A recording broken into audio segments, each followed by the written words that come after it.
देश न्यूज में आपका स्वागत है। मैं हूं आपके साथ धर्मिष्ठा और आप देख रहे हैं हमारा खास कार्यक्रम चक्कर राजनीति का। मध्य प्रदेश विधानसभा चुनाव 2023 में कांग्रेस की करारी हार हुई है। अब खबर है कि परिणामों के चलते प्रदेश अध्यक्ष और दिग्गज नेता कमलनाथ पार्टी के नेताओं के निशाने पर आ गए हैं। कहा जा रहा है कि राष्ट्रीय अध्यक्ष मल्लिकार्जुन खड़गे ने तो संकेत तक दे दिए हैं कि पार्टी के कई नेता नहीं चाहते कि कमलनाथ प्रदेश की कमान संभालें। हालांकि पहले ही संभावनाएं जताई जाने लगी थी कि 77 वर्षीय नेता जल्द ही इस्तीफा दे सकते हैं। मामले के जानकार लोग बता रहे हैं कि खड़गे ने भी एमपी में कांग्रेस के प्रदर्शन पर निराशा जाहिर की है। कांग्रेस के एक वरिष्ठ नेता बताते हैं कि बैठक के दौरान खड़गे ने कहा कि पार्टी में एक आम राय बन रही है कि अब कमलनाथ को मध्य प्रदेश प्रमुख के पद पर नहीं बने रहना चाहिए। खास बात यह है कि कांग्रेस का यह एक दशक में सबसे खराब प्रदर्शन रहा। देखिए, यद्यपि विषय कांग्रेस पार्टी का है, कांग्रेस पार्टी तय करे किसका त्यागपत्र होना, किसका त्यागपत्र नहीं होना। और जिस प्रकार की पराजय कांग्रेस पार्टी की कमलनाथ जी के नेतृत्व में हुई है, तो निश्चित तौर पर नैतिक और राजनीतिक दोनों दायित्व श्रीमान कमलनाथ जी के, कांग्रेस की पराजय के। और हम तो उम्मीद कर रहे थे कि अब तक इस्तीफा हो जाएगा। तो इस्तीफे में कमलनाथ जी के देर क्यों? कमलनाथ जी, दिग्विजय सिंह जी दोनों को कांग्रेस की राजनीति से इस्तीफा देना चाहिए और उन युवाओं को अवसर देना चाहिए जो ये कहते हैं कि कमलनाथ जी, दिग्विजय सिंह उनकी फसल लूटते हैं। तो निर्णय कमलनाथ जी कांग्रेस को करना है, पर ऐसा लगता है कि इस्तीफे में देर हुई, पहले हो जाना चाहिए था। मध्य प्रदेश विधानसभा चुनाव में कांग्रेस की हार के बाद कमलनाथ प्रदेश अध्यक्ष के पद से इस्तीफे की पेशकश कर सकते हैं। ऐसा हुआ तो कांग्रेस को 6 साल बाद नया प्रदेश अध्यक्ष मिलेगा। इसी विषय पर विस्तृत चर्चा के लिए हमारे साथ मेहमान जुड़ चुके हैं। डॉक्टर गुलरेज शेख जुड़े हैं भारतीय जनता पार्टी से, रोहित यादव जी हमारे साथ जुड़े हैं कांग्रेस से, डॉक्टर परमिंदर कौर जुड़ी है हमारे साथ, आप उपाध्यक्ष हैं महिला विंग की, और डॉक्टर आर.के. शुक्ला हमारे साथ जुड़े हैं, राजनीतिक विश्लेषक। आप चारों मेहमानों का देश न्यूज में बहुत बहुत स्वागत है। सबसे पहले रोहित यादव जी, मैं आपके पास आऊंगी। कमलनाथ जी के इस्तीफे की मांग कांग्रेस पार्टी के नेता ही कर रहे हैं। देखिए, कोई भी चर्चा शुरू करने से पहले मैं अपने भाजपा के मित्र को शुभकामनाएं देता हूं कि मुझे आवाज नहीं आ रही है हासिल करी है, और इस आशा के साथ ये शुभकामनाएं दे रहा हूं कि जनता ने उन्हें जो भी जनादेश दिया है उसको शिरोधार्य करेंगे और उनकी सारी अपेक्षाओं पे वो खड़े उतरेंगे। अब रही बात, देखिए क्या है, एक लोकतांत्रिक प्रक्रिया हमेशा से कांग्रेस के अंदर रही है। अगर नैतिकता के आधार पर कमलनाथ जी भी अपना इस्तीफा देना चाहते हैं, या अगर कहीं पे भी किसी आंतरिक लोकतंत्र व्यवस्था के तहत किसी के मन में ये सवाल है, या वो ये जानना चाहते हैं कहीं की क्या इस नेतृत्व को बदला जाना चाहिए, तो मुझे नहीं लगता इसमें हमारे अंदर आंतरिक विषय में किसी को कोई द्वंद्व होगा और इस पे खुले मंच पे चर्चा हो सकती है। ये इतना स्वस्थ लोकतंत्र आज भी कांग्रेस के अंदर बचा हुआ है, तो इस पे हम बिल्कुल निष्कंटक बात कर सकते हैं। और मुझे नहीं लगता कि इसका जो भी परिणाम होगा वो किसी को नाराज करने वाला, किसी को अस्वीकार करने वाला या किसी के प्रति द्वेषपूर्ण भाव से लिया जाएगा। जो भी निर्णय होगा वो पार्टी के हित को ध्यान में रख के लिया जाएगा। कौन उस पार्टी का नेतृत्व कर रहा है, कौन कर सकता है, ये सारा कुछ इसकी प्रायोरिटी डिपेंड करेगी कि पार्टी के हित का किसमें ज्यादा साधा जा सकता है जी। इसलिए चिंता का विषय यह नहीं है कि किसने डिमांड करी है, क्या ये होना चाहिए या नहीं होना चाहिए। मूलभूत लोकतांत्रिक संरचनाओं के अंतर्गत जो भी निर्णय होगा वो आप सभी के सामने होगा। बिल्कुल, जो भी निर्णय होगा आप सभी के सामने होगा, बिल्कुल सही। डॉक्टर गुलरेज शेख जी, मैं आपके पास आऊंगी। जैसे कि कमलनाथ जी के इस्तीफे की मांग लगातार की जा रही है, क्या लगता है कि हार के तुरंत बाद ही कमलनाथ जी को और दिग्विजय जी को इस्तीफा दे देना चाहिए था? इतने समय तक रुकने की जरूरत नहीं थी? देखिए धर्मिष्ठा, वैसे तो मुझे इस विषय पर कुछ बोलना नहीं चाहिए क्योंकि कांग्रेस का ये आंतरिक विषय है।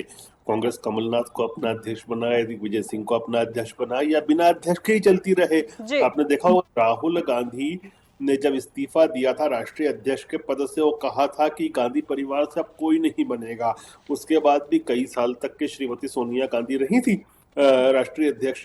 तो ये कांग्रेस का आंतरिक विषय है। लेकिन यदि एक पॉलिटिकल एनालिस्ट, मैं भाजपा प्रवक्ता के रूप में नहीं बोल रहा कि हमारा मसला ही नहीं है ये, एक पॉलिटिकल एनालिस्ट के रूप में यदि आप पूछेंगे मुझसे, तो मेरा एनालिसिस ये कहता है कि कांग्रेस जितनी कमजोर होती है मध्य प्रदेश में उतने ज्यादा मजबूत होते हैं श्रीमान दिग्विजय सिंह जी। और ये बात हमने हमेशा देखते रहे। हमने 2003 के चुनाव के बाद देखा, 2008 के चुनाव के बाद देखा, 2013 के चुनाव के बाद देखा, और अभी भी हम देखेंगे यही जो एनालिसिस कहता है।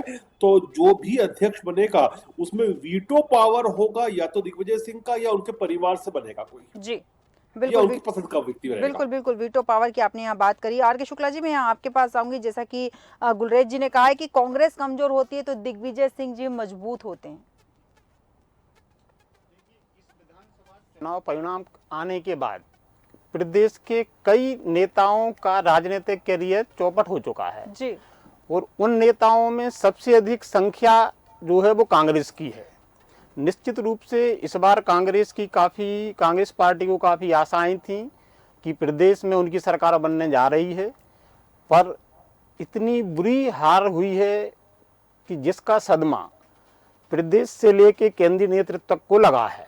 लेकिन मुझे नहीं लगता कि लोकसभा चुनाव तक किसी भी प्रकार का बदलाव कांग्रेस पार्टी करेगी, या कांग्रेस पार्टी की जगह कोई अन्य पार्टी होती तो वो भी नहीं करती, क्योंकि 2-3-4 महीने के अंदर लोकसभा के चुनाव में जो भी नया प्रदेश अध्यक्ष बनता है उसको अपनी टीम बनाने में निश्चित रूप से समय लगता है। बिल्कुल। तो अभी कांग्रेस पार्टी का जो केंद्रीय नेतृत्व है, मुझे नहीं लगता कि वो किसी प्रकार का बड़ा बदलाव करना की ओर सोच रहा होगा या जाएगा। लोकसभा चुनाव के बाद निश्चित रूप से कांग्रेस का प्रदेश अध्यक्ष बदला जाएगा। बिल्कुल बिल्कुल सही कहा कि निश्चित रूप से कांग्रेस का प्रदेश अध्यक्ष बदला जाएगा।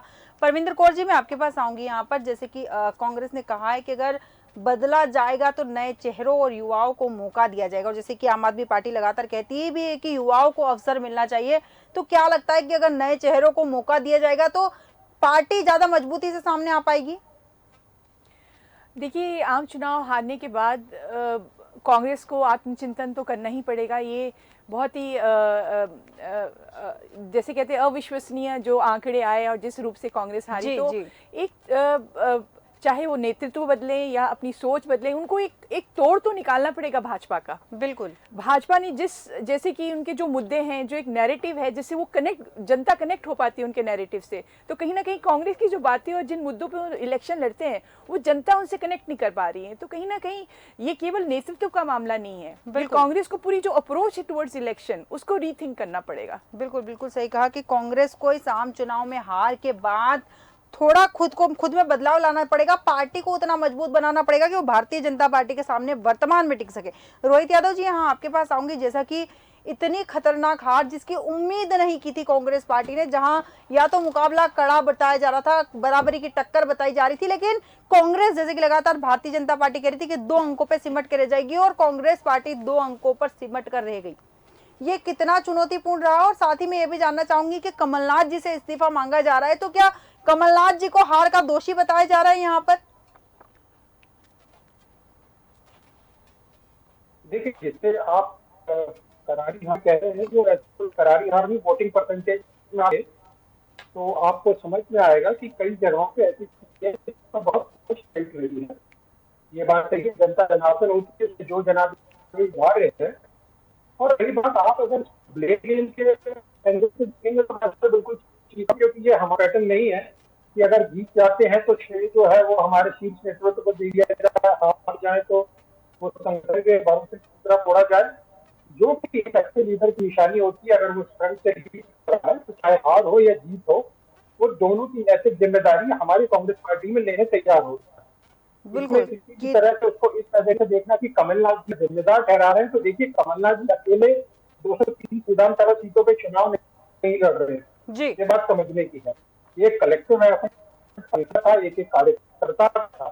तो अगर जीत होती तो हर एक कार्यकर्ता की जीत होती, संगठन की जीत होती, कमलनाथ जी की जीत होती। अगर हार है तो ये हम सभी हार है और हम उसके लिए जिम्मेदार हैं।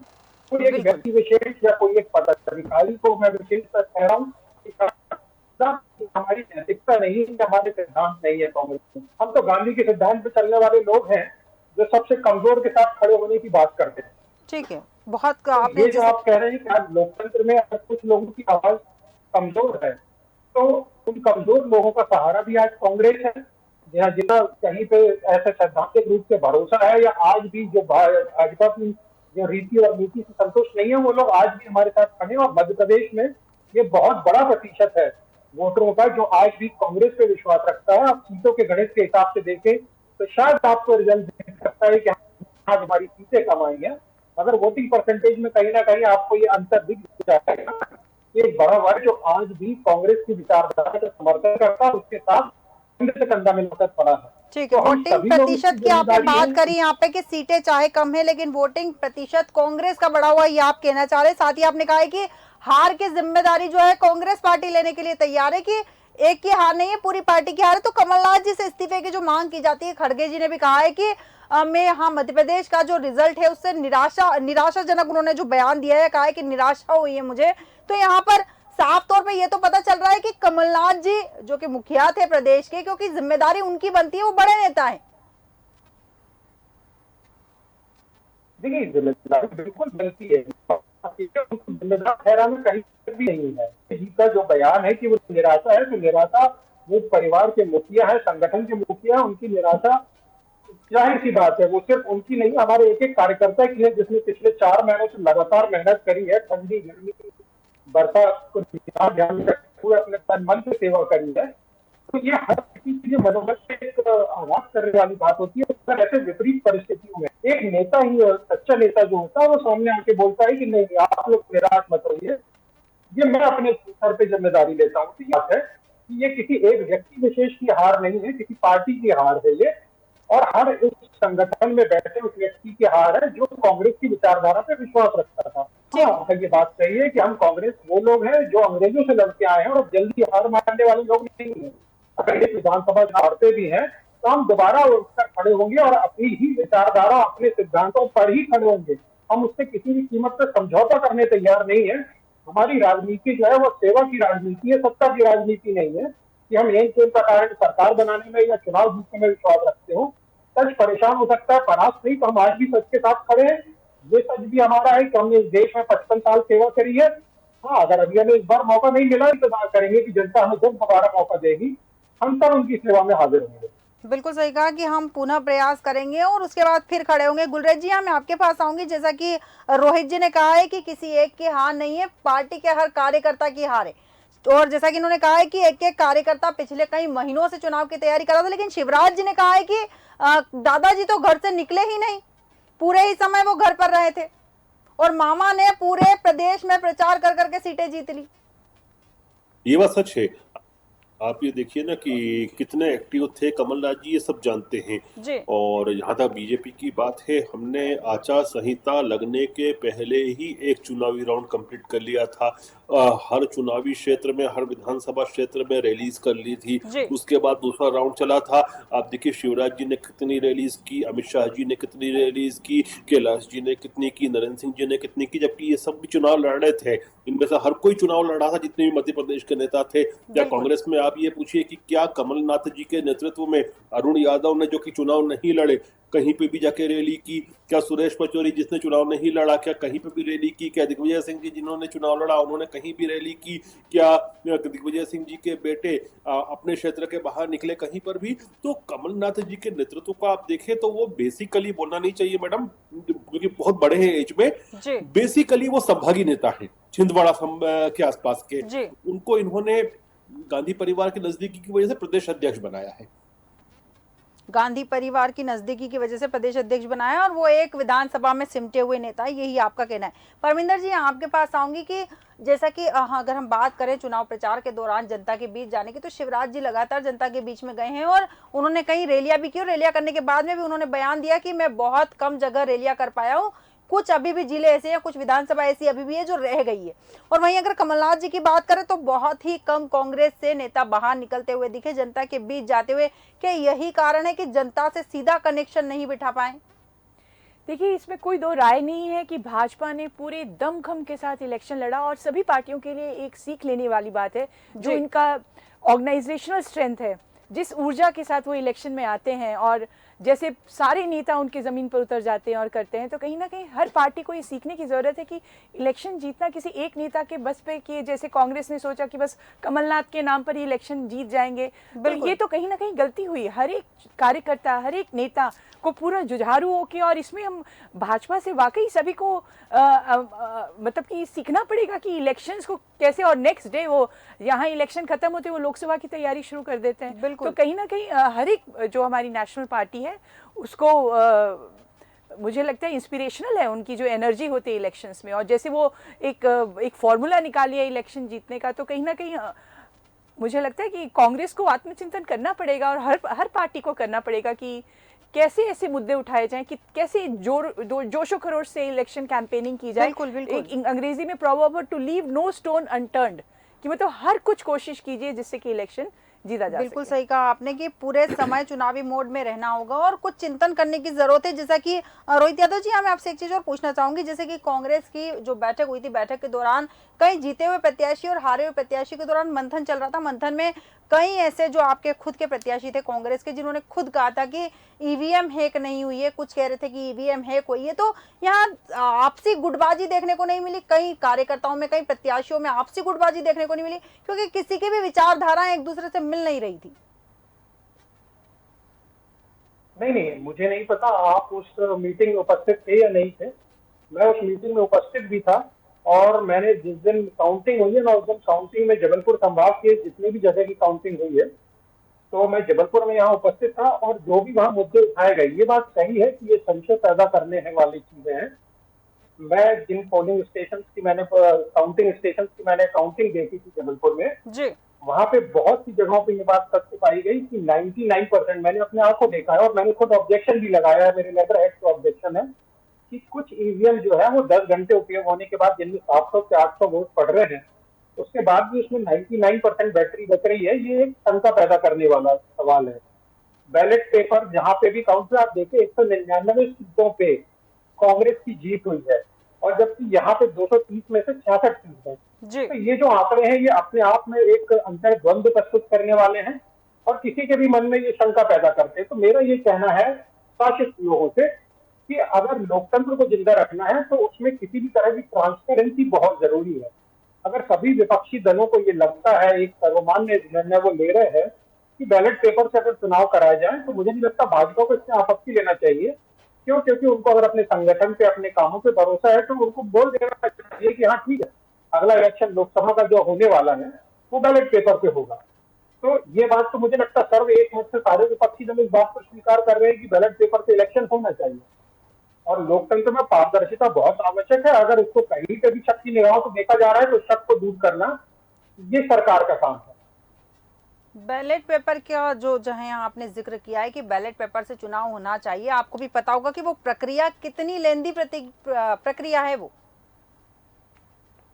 आपको पता है पूरी दुनिया में जो सबसे बड़े 3 लीडिंग कंट्रीज हैं, चाहे वो जर्मनी हो, चाहे वो इंग्लैंड हो या अमेरिका हो, वो हमसे बहुत समृद्ध हैं, लोकतंत्र में भी वो हमसे मजबूत हैं।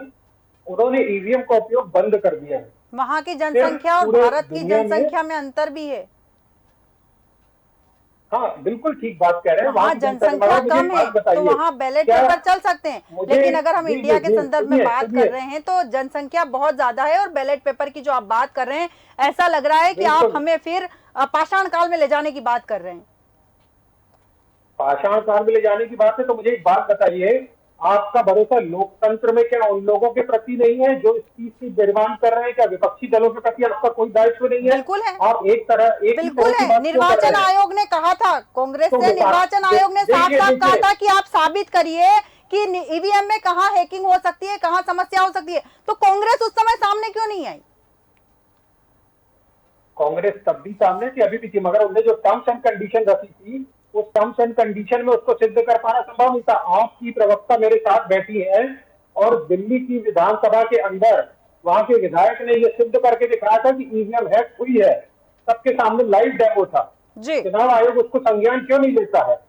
मुझे भी ऐसा लगता है कि चुनाव आयोग को जो ईवीएम की बातें चल रही हैं, देखिए लोकतंत्र जिंदा तभी रहेगा जब निष्पक्ष रूप से इलेक्शंस होंगे। अगर इतना संशय है विपक्ष को ईवीएम को लेकर, तो उसको चुनाव आयोग को थोड़ा क्लैरिटी लानी पड़ेगी और सोचना पड़ेगा, और इन बातों की तरफ ध्यान देना पड़ेगा। बिल्कुल बिल्कुल। परमिंदर जी, गुलरेज जी आप कुछ कहना चाह रहे थे? जी, मुझे एक पर्सनल काम से निकलना था, जी इसलिए मैं अनुरोध करता हूं कि मैं अपना आखिरी वर्ड दे दूं, क्योंकि जी ये भी जी बात बिल्कुल बहुत इंपॉर्टेंट हुई है, इसलिए बिल्कुल। बोल रहा हूं। अभी देखिए, ये लोग शंका जाहिर कर रहे हैं ईवीएम के ऊपर।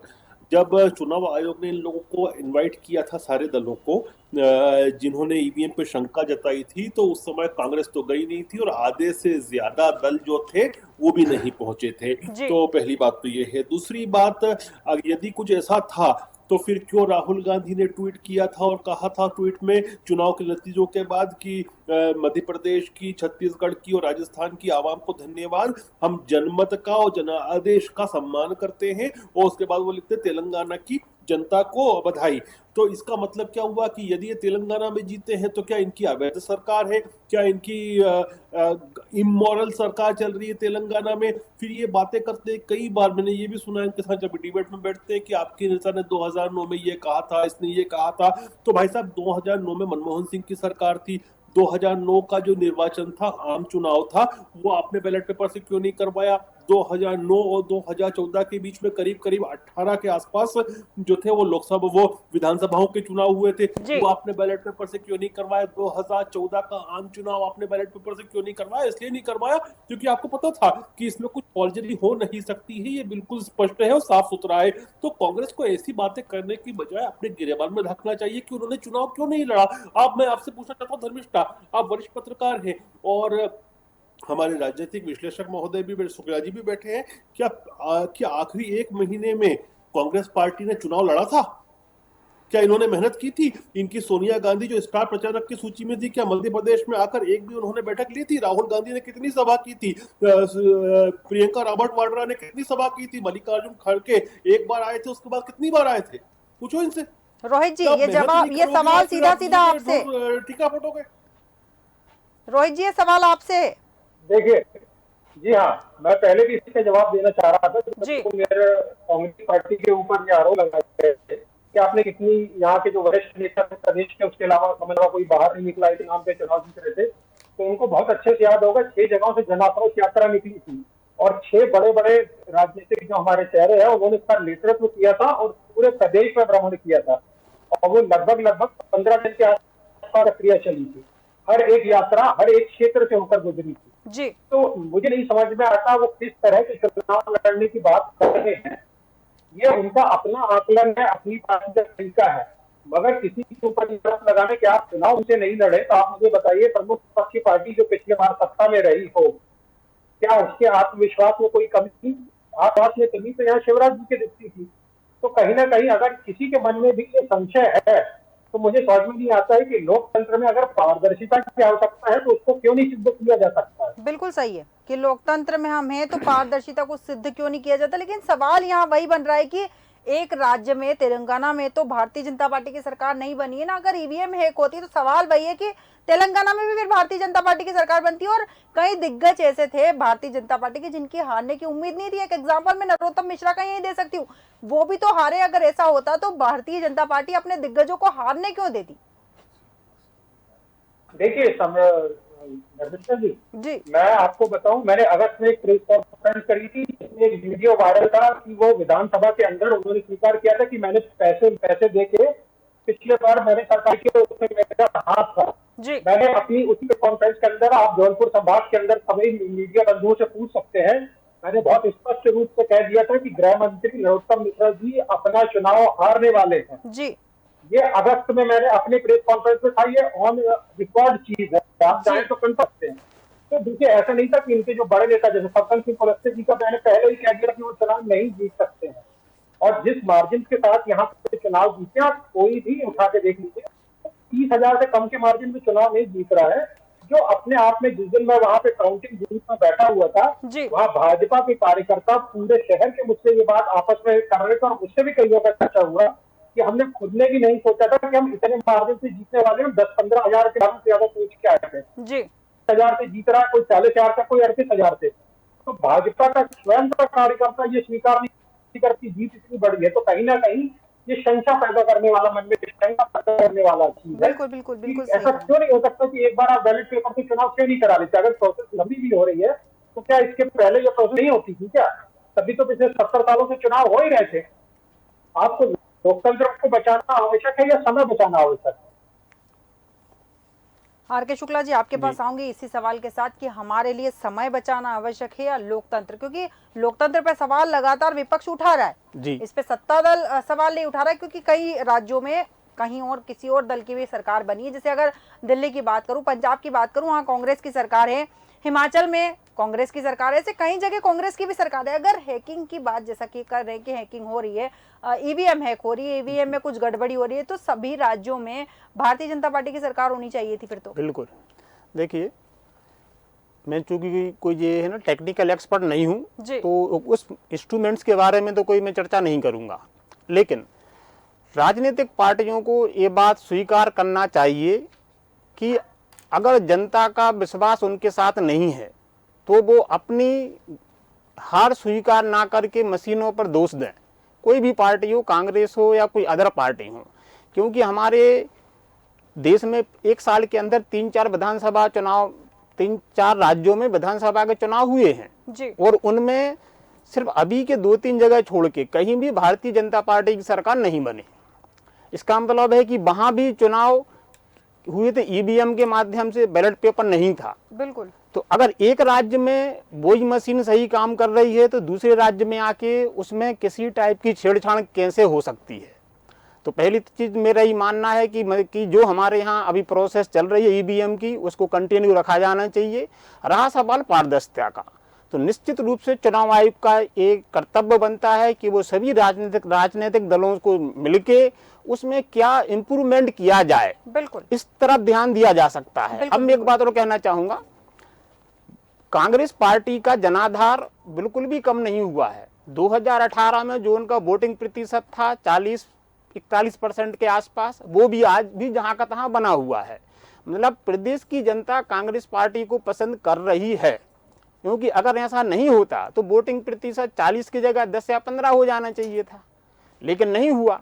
डेफिनेटली 40 या 41 के आसपास अगर प्रदेश की जनता ने कांग्रेस पार्टी को अपना मत दिया है, बिल्कुल, मतलब कहीं ना कहीं प्रदेश की जनता में कांग्रेस के प्रति विश्वास की भावना तो है। बिल्कुल। अब एक कांग्रेस पार्टी का अंदरूनी मामला है कि क्या कारण है कि इतनी वोटिंग प्रतिशत उनके साथ होने के बावजूद उनके उम्मीदवार हार रहे हैं। आपको याद होगा मैंने इसी चैनल पे कहा था कि इस विधानसभा चुनाव में 50 से 60 टिकट गलत दिए गए हैं, और वो मैंने हिंट भी करी थी कि वो सब के सब उम्मीदवार 1998 से लेके 2003 के बीच के थे जी।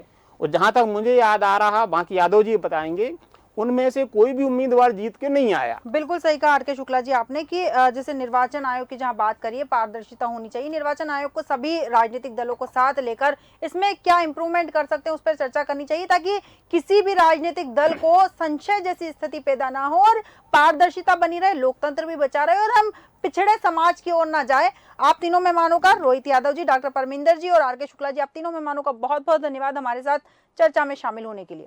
मध्य प्रदेश चुनाव में कांग्रेस की हार के बाद कमलनाथ प्रदेश अध्यक्ष के पद से इस्तीफे की पेशकश कर सकते हैं।